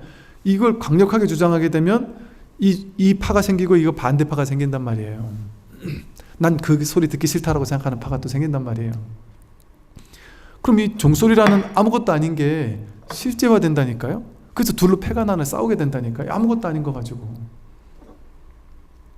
제가 어제도 얘기했지만 그 사주팔자 음양오행, 이게 실제 그걸 전공하는, 그거를 가르치는 선생님들이 궁합 이런 거 실체가 없다, 진짜가 아니다, 그건 그냥 재미로 보는 거지, 그걸 가지고 진짜 내가 자식들이 궁합이 안 맞는다고 해서 막 이혼시키고, 이건 말도 안 되는 소리다라고 그 전문가들이 그렇게 얘기를 하고 있다니까요.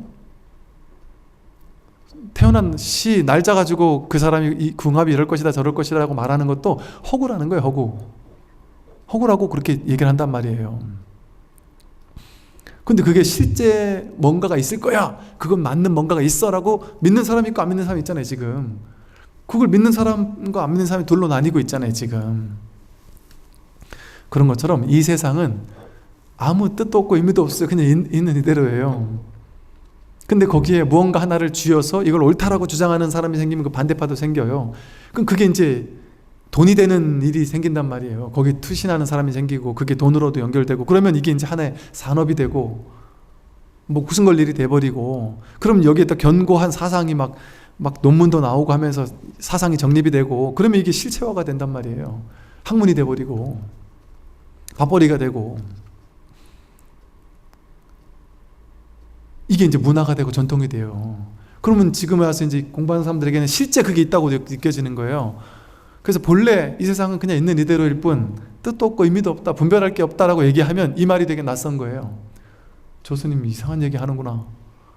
실제 사주도 있고 팔자도 있고 뭐가 이 모든 문제가 다 있는데, 이렇게 실제 이 세상에 문제가 있고 그 문제 가지고 실제 이렇게 막 갈등이 있는데 그게 어떻게 본래 본질에서는 텅 비었다고 하느냐, 말도 안 되는 소리다라고 이제 한단 말이죠.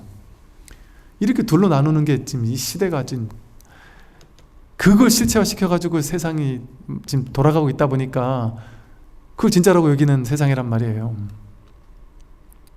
그러니까 이렇게 말을 따라가면 세상은 천차만별로 나뉘는 거예요. 근데 말을 따라가지 않으면, 분별을 따라가지 않으면 이 세상은 지극히 심플해서 아무 일이 없어요. 무사인, 본래 아무 일이 없단 말이에요. 한 물건도 없고 아무 의미도 없고 뜻도 없고 그러니까 공하다래요. 공하다, 텅 비었다. 공하다니까요. 아무 일이 없는데 그냥 하나를 만드는 거예요. 여러분 뭐 이거 온갖 명상단체, 심지어 사이비 종교단체도 그렇고 뭐 하나를 가지고 만들면 그게 이제 그게 되는 거예요. 그럼 그 추종자들이 생겨요. 그 추종자들 만드는 것이 쉽다니까요. 그 강력하게 뭔가 있어 보이는 것처럼, 실제인 것처럼 계속해서 논리를 막 마련해가지고 막 얘기하면 거기 따라온다니까요. 사로잡혀가지고 심지어 나중에 종교에 완전 그렇게 사입에 집착하는 사람들은 어때요? 우리는 지금 다 같이 집단적으로 저 위에서 우리를 부르신다. 그건 집단 자살도 하는 거예요. 그런 신뢰가 많잖아요. 그러면서도 집단 자살을 하면서도 우리는 다 좋은 곳으로 간다고 생각하는 거예요. 기쁘게 자살을 받아들인단 말이에요. 그런 일도 벌어질 수 있다. 그러니까 이 분별이 극단으로 치우치면 이런 일이 생긴단 말이죠. 근데 그 분별 이전에는 본래 아무 일이 없었잖아요. 본래 한 물건도 없어요. 이 세상은 인연 따라 생기고 사라지고 그뿐이지. 이렇게 이 소리가 인연 따라 생기고 사라지고 그뿐이지. 이것도 생기고 사라지고 그뿐이지. 이 건물도, 여러분도, 돈, 명예, 권력, 지위, 내 자식, 내 가족 전부 다 인연 따라 생기고 사라지고 그뿐이지. 뭐 한 물건이 있습니까? 뭐 실제라는 게 실제 있습니까? 그 모든 것들이 일어나고 사라지는 이 바탕 배경, 이 하나의 바다에서 그냥 온갖 물결이 일어나는 것 뿐이에요. 근데 그 하나의 특정한 물결을 일어났다 보니까 그 물결 금방 사라질 건데, 그 물결을 가지고 막 사상, 철학을 만들어 가지고 논문을 써서 이게 맞느니 틀리느니, 이게 좋으니 나쁘니 온갖 걸 만들어낸단 말이에요. 그러니까 그 만들어내니까 그게 실제 있는 것 같아. 실제화되고 거기 추종자가 생기고, 그러면서 그런 주의 사상이 생기고, 뭐 무슨 이즘 하는 게 막 생겨나고, 그걸로 피해받는 사람이 생기고, 그걸로 돈 버는 사람도 생기고, 그게 특정한 뭐 무슨 이런 것만 얘기하는 게 아니라 세상 전체가, 중생세간 자체가 전부 다 분별이란 말이에요. 그렇게 이루어져 있단 말이에요.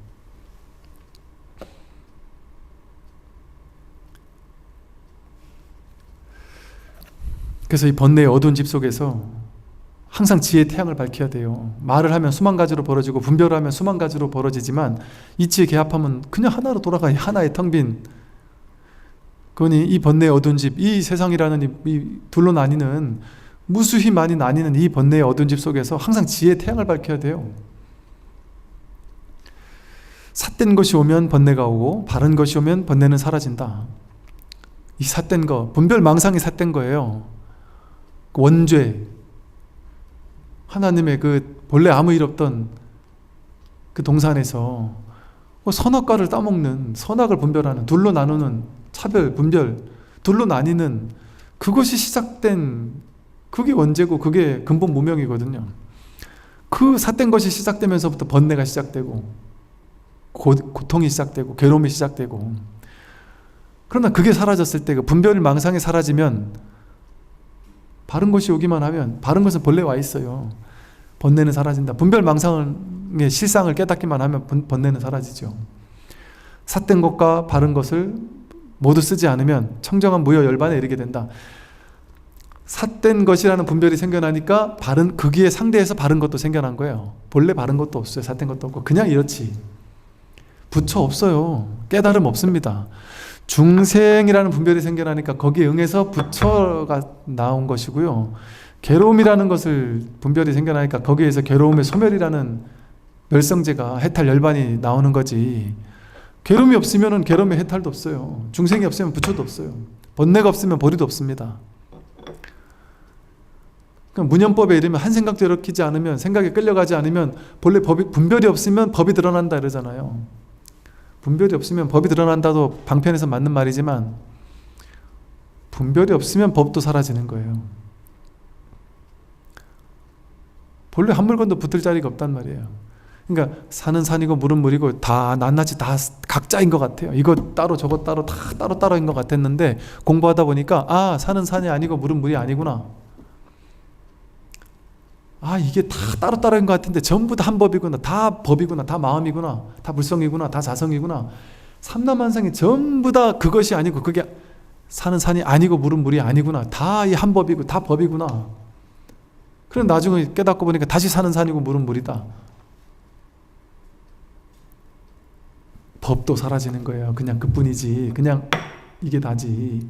그냥 보이는 이게 다고, 들리는 이게 다고, 지금 일어나고 있는 이 총목볼이 눈에 보이는 이것이 전부란 말이에요. 여기서 한 생각도 일으키지 않으면, 즉 분별망상, 아까 사진 찍어 놓은 거 가지고 지금 현재를 해석하고 걸러서 보지 않으면 그냥 이것이다. 분별로 보지 않으면 그냥 산은 산이고 물은 물인 거예요. 이렇게 삿된 것과 바른 것을 모두 쓰지 않을 때, 그 양변에서 완전히 놓여날 때, 그때 그게 진짜 청정한 무효열반이다. 근데 여기는 청정한 무효열반이라는 것도 없어요. 청정하다 오염됐다는 것도 없고.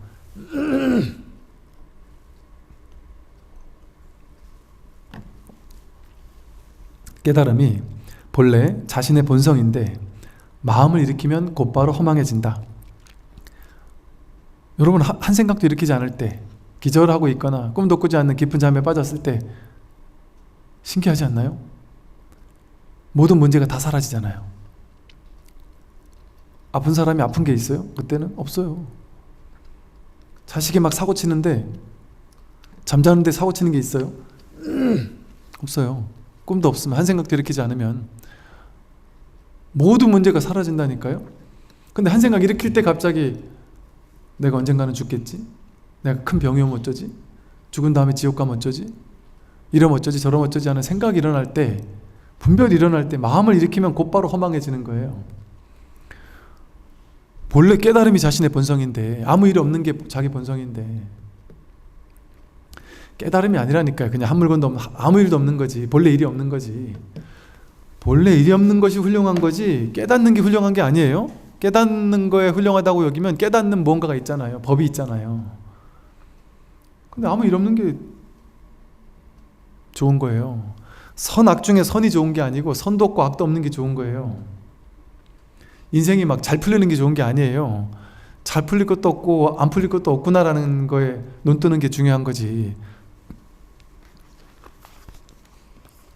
깨달음이 본래 자신의 본성인데 마음을 일으키면 막 곧바로 허망해지는 거예요. 그냥 한 생각 일으키고, 한 생각 집착 일으키고, 분별 일으키면, 그걸 믿으면 곧바로 세상 삼라만상에 온갖 인생사 문제가 펼쳐지기 시작한다.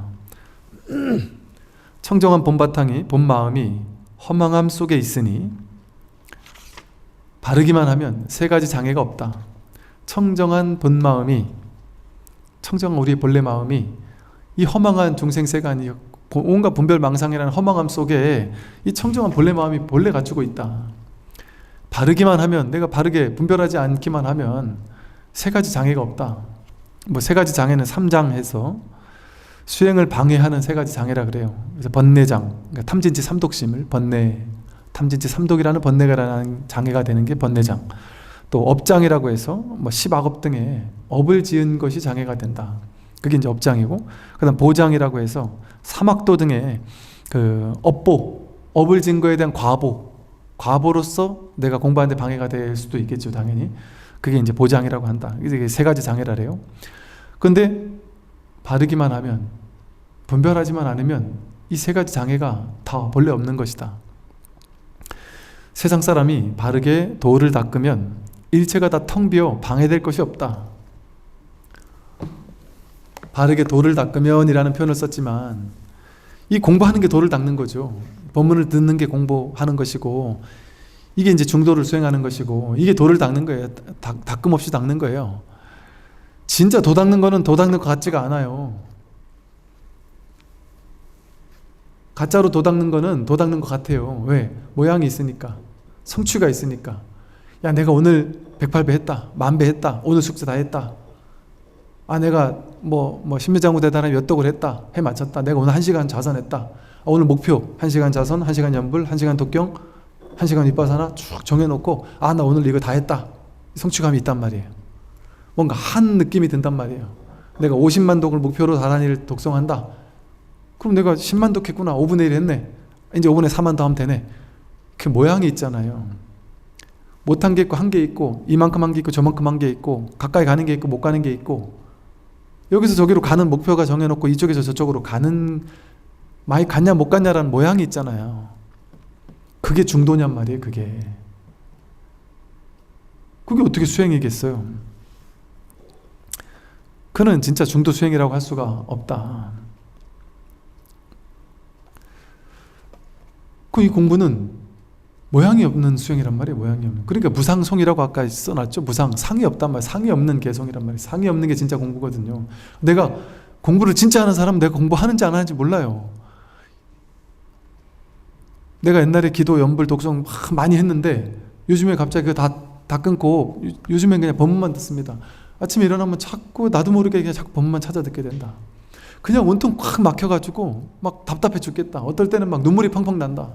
너무 모르겠으니까 눈물이 막 난다. 근데 나는 수행 안 하는 것 같다. 수행하는 건지 안 하는 건지도 모르겠다. 그게 수행이란 말이에요. 수행은 상이 없어요. 중도가 수행이잖아요. 중도는 하되 함이 없이 하는 거거든요. 내가 한다라는 느낌이 안 들어요. 그래서 단계가 이렇게 막 점점 단계가 올라가는 느낌이 안 들어요. 그건 모양이잖아요. 나 1단계 갔구나. 이제 2단계구나. 이걸 아는 건 모양이잖아요. 이 공부는 그렇게 안 된다니까요. 꽉 막혀서 깨닫기 직전에도 내가 깨닫 것 같은 느낌이 온다, 감이 온다 이런 일이 없단 말이에요. 그냥 더 깜깜하다. 우리 더 모르겠다. 처음 시작할 때도 모르겠는데 내가 점점 더 모르겠다. 진도 나가는 것 같지가 않다. 왜? 내가 하나도 모르겠으니까. 1년 전에도 모르겠고 지금도 모르겠다. 법문하는 말귀는 좀 알아듣는 것 같은데 이 자리는 모르겠다. 그러니까 변주고 눌리죠. 내가 알아듣는 것도 있으니까. 근데 이 법은 내가 확인할 수가 없다. 그럼 끝까지 모르는 거잖아요. 그러니까 이것처럼 내가 끝끝내 모른다니까요. 공부되는 것 같은 느낌이 들지 않는단 말이에요. 이해되는 걸 되는 걸로 착각해서는 안 된다. 이해되는 건 그냥 머리가 이해하는 것 뿐이지. 그러니까 이해되는 건 되는 거대로 내려놓고 신경 쓰지 말고 개의치 않고 모르는 건 모르는 거대로 그 모름 앞에서 버틴다. 그게 진짜 공부고 그게 바로 화두를 들고 있는 거예요. 그러니까 가나선은 앉아가지고 이렇게 하는 게 가나선이 아니었어요. 나중에 몽산법어 이후로 앉아가지고 하는 가나선, 그것도 밀어붙이는 가나선, 오래오래 밀어붙이는 연불선 하듯이 하는 연불선 같은 그런 가나선으로 변질? 뭐 하여간 왜? 가나선의 본뜻이 오염됐으니까 변질이라고도 할 수 있죠. 대서장에 나오는 본 그 가나선에는 앉아야만 된다 이런 거 없었어요. 그냥 꽉 막히게 만들었지. 그냥 화두를 가지고 꽉 막히게 하는 거예요. 그냥 길을 걷든 행주자 어목동정이라 그러잖아요. 행동하든 머물러 있든 말을 하든 침묵하든 언제나 그냥 이 화두가 성성하단 말이에요. 뭔가 모르게 이걸 알고 싶다 모르겠다 하는 거에 벽에 부딪혀 있단 말이에요. 그게 수행, 그게 가나선이에요. 그게 초기 가나선이에요. 근데 나중에 우리 한국불교는 원류부터가 한국불교 하던 많은 분들이 그 몽산법어라는 나중에 이제 오염된 연불선을 주창하던 그분이 만든 게 몽산법어거든요. 그 연불선에 가깝게 가나선을 바꿔버렸단 말이에요. 근데 이제 그 시기에 그러니까 우리나라 사신이 중국에 가서 야 여기 최신의 어떤 공부하는 스님들, 최신의 불교를 공부하는 스님을 좀 소개시켜 주십시오 하고 했을 때 중국에서 그때 원나라인가 말가 그때 중국에서 우리나라 사신으로 같은 스님들한테 추천해 준 게 몽산 스님이란 말이에요. 근데 그 몽산 스님은 중국에서 정작 전혀 유명하지 않고 알려지지도 않고 이게 그닥 그렇게 법으로 인정받지 않았던 스님이라 그래요. 근데 그냥 한국에서 중국 입장에서는 저 조그마한 병박나라에서 와서 소개시켜 달라니까 막 그냥 이렇게 소개시켜 줬나 보죠. 뭐 잘은 모르겠지만. 그런데 그 몽산 스님이 당신은 못 가니까 당신 제자를 하나 한국으로 보낸 거예요. 고려로. 그 제자를 중심으로 이제 그 당시 막 걸출했던 우리나라 서원의 원류라고 생각하는 이런 스님들이 다 그분을에게 배웠단 말이에요. 국가적으로 그때 막 호국불교 하면서 국가적으로 그렇게 했다 보니까 그러니까 한국 가나선이 그런 식으로 이렇게 좀 오염이 됐단 말이에요.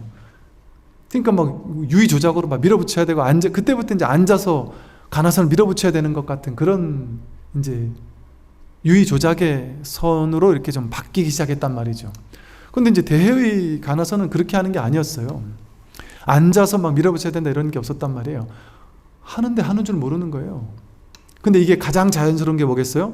가나선이 나오기 이전 선사 스님들의 황금기라고 불리는 스승이 제자에게 그냥 계속 법문하는 거예요. 근데 법문을 듣기만 하는 거예요. 그냥 난 법문을 듣기만 했을 뿐인데 저절로 궁금해지는 거예요. 왜? 스승이 저절로 궁금해지게 만드는 법문을 자꾸 하니까 직진신 견상성불을 자꾸 궁금해지게 만들고 심지어 아직도 모르느냐 하고 쪼크도 주고 한 대 때리기도 하고 소리도 버럭 지르고 이걸 왜 모르느냐 하고 자꾸 돈 밝게 만드니까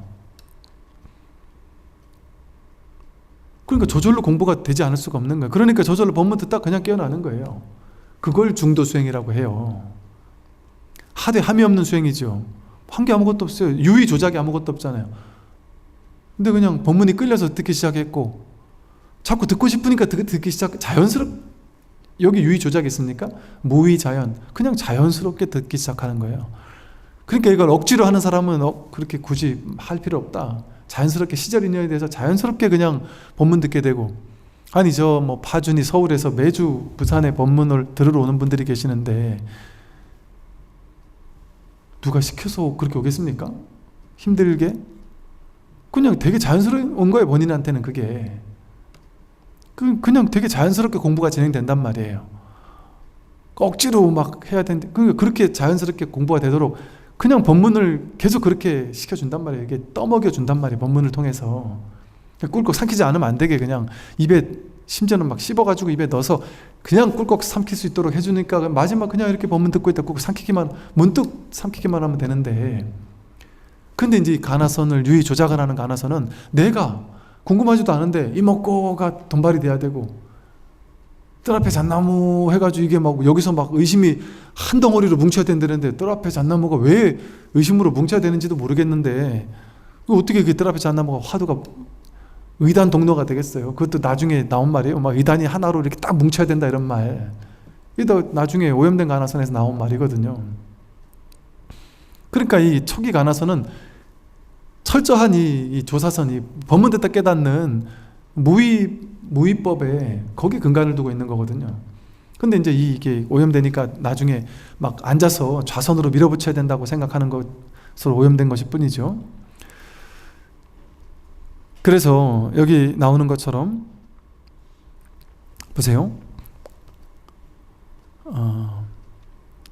항상 자기의 허물을 돌아본다면, 여기죠.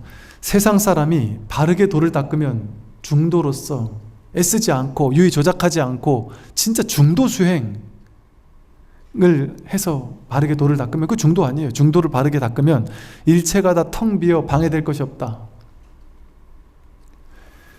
이 공부를 제대로 하면 아까 봤죠? 세상에 온갖 시비분별이 있고 이진영 저정이 있고 막 분별하면 이 세상이 전부 다 문제가 있는 것 같아요. 이건 취해야 될 것 같고 저건 버려야 될 것 같고. 왜? 실제 세상이 진짜 있는 것 같으니까. 내가 돈도 진짜 벌어야 될 것 같고 성공도 진짜 해야 될 것 같고 성공하는 뭔가가 진짜 있는 것 같고 실패하는 뭔가가 진짜 있는 것 같고 잘난 게 있는 것 같고 못난 게 있는 것 같고 젊음이 있고 늙음이 있는 것 같고 이진영 저진영이 있는 것 같고 이건 옳고 저건 틀린 게 진짜 있는 것 같고 그 세상의 모든 것들이 낱낱이 진짜 있는 것 같단 말이에요. 그런데 바르게 도를 닦으면 일체가 다 텅 비어 방해될 게 없어요. 일체가 다 본래 텅 비어서 그 어떤 것도 방해될 게 없어요. 있는 이대로 아무 일이 없어요. 이 세상이 그 복잡다단한 문제들이 다 있지만 여기 아무 일이 없어진단 말이에요. 수행에도 아무 일이 없어요. 공부에도 아무 일이 없어요. 이 수행법 저 수행법 다 있지만 크게 아무 일이 없어요. 뭐 그럴 수도 있고 안 할 수도 있는 거예요. 할 수도 있고 안 할 수도 있는 거예요. 연부를 할 수도 있고 안 할 수도 있단 말이에요. 이 바른 중도에 안목이 있으면 연부를 하는 게 뭔 허물이 돼요. 예부를 하는 게 뭔 허물이 돼요. 그러니까 연부를 하는 걸 제가 탓하는 게 아니에요. 독경하고 다란히 하고 자선하는 걸 탓하는 게 아니에요. 길을 걷는 것도 수행이고 설거지하는 것도 수행인데 연부를 하는 게 왜 수행이 아니에요. 아주 훌륭한 수행이죠. 바른 안목, 중도의 안목이 있다면 연불, 독경, 좌선, 절, 위파사나, 가나선 전부 다 훌륭한 수행이다. 그리고 아까 말한 거 제가 약간 오염이라는 말을 써서 조금 곡해가 있을 수도 있는데 초기 가나선의 입장에서 본다면 오염이라고 제가 말한 거고, 이걸 새로운 수행법으로 좀 바뀐 것이다라고 생각한다면 그건 또 오염이라고 볼 수 없어요. 새로운 선의 탄생이라고 볼 수도 있어요. 왜? 가나선이라는 참선을 통해 막 밀어붙이는 선의 탄생인 걸 수도 있어요. 근데 그게 이제 제가 오염이라고 한 이유는 그게 조사선, 초기 가나선에 비해서 효과가 있느냐, 검증됐느냐라는 측면에서 봤을 때는 오염이라고도 할 수 있단 말이죠. 왜? 밀어붙이는 선을 가지고 깨달은 사람 많지 않으니까. 근데 아예 없다는 측면에서는 그것도 하나의 가능성일 수는 있다. 이렇게 얘기할 수 있죠.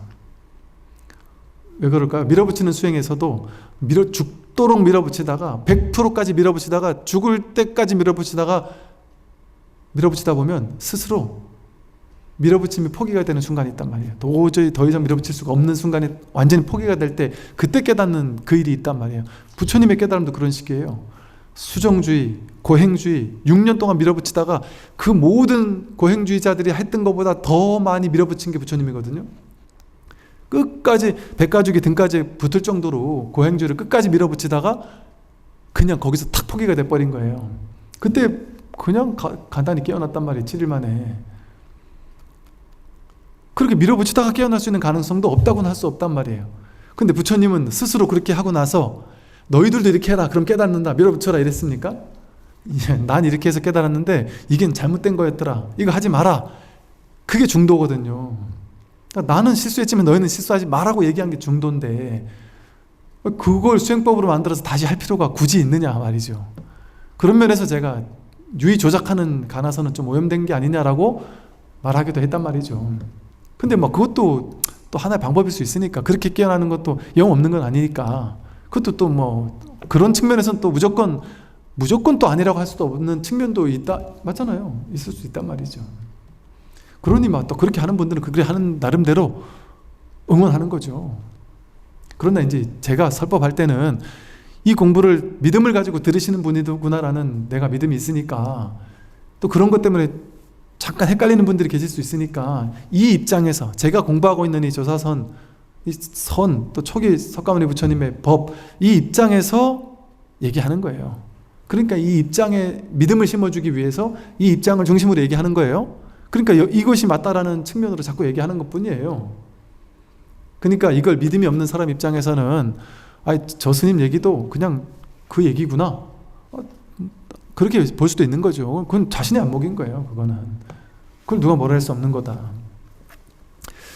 그래서 항상 자기의 허물을 돌아본다면 도와 서로 만나게 된다. 어떻게 하면 도와 만나게 될까요? 바깥을 볼 게 없어요. 자기 허물을 보면 도와 만나게 돼. 자기 허물을 보면.